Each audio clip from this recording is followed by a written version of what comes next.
The nutritionist said I should eat root vegetables. Said if I could get down 13 turnips a day, I would be grounded, rooted. Said my head would not keep flying away to where the darkness lives. The psychic told me my heart carries too much weight. Said for $20 she'd tell me what to do.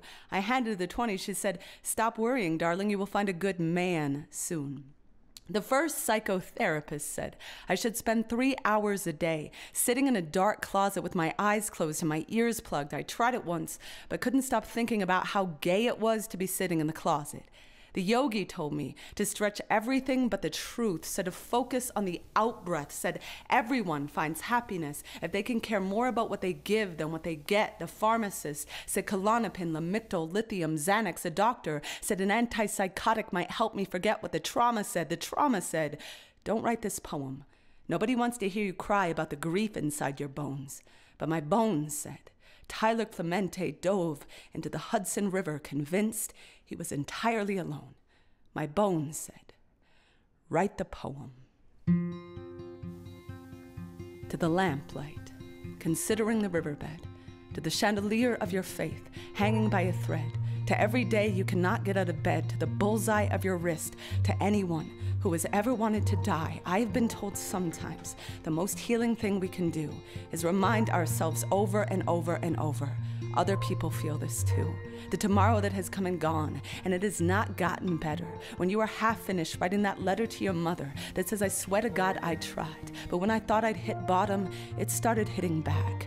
There is no bruise like the bruise loneliness kicks into the spine. So let me tell you, I know there are days when it looks like the whole world is dancing in the streets while you break down like the doors of their looted buildings. You are not alone in wondering who will be convicted of the crime of insisting you keep loading your grief into the chamber of your shame. You are not weak just because your heart feels so heavy. I have never met a heavy heart that wasn't a phone booth with a red cape inside. Some people will never understand the kind of superpower it takes for some people to just walk outside some days. I know my smile looks like a gutter on a falling house, but my hands are always holding tight to the ripcord of believing a life can be rich like the soil, can make food of decay, turn wound into highway, pick me up in a truck with that bumper sticker that says it is no measure of good health to be well adjusted to a sick society.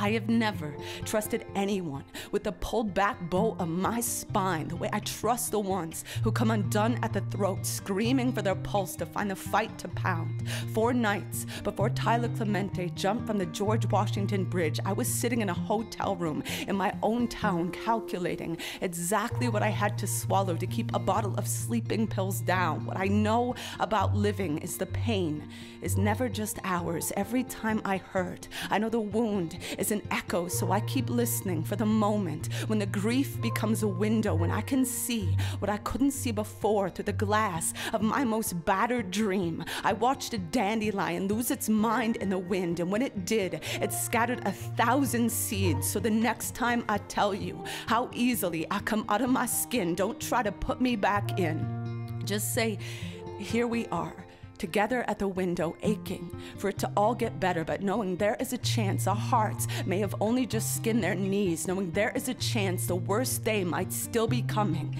Let me say right now for the record, I am still gonna be here, asking this world to dance, even if it keeps stepping on my holy feet. You stay here with me, okay? You stay here with me, raising your bite against the bitter dark, your bright longing, your brilliant fist of loss. Friend, if the only thing we have to gain in staying is each other, my God, that is plenty. My God, that is enough. My God, that is so much for the light to give each of us at each other's backs, whispering over and over and over, live, live, live.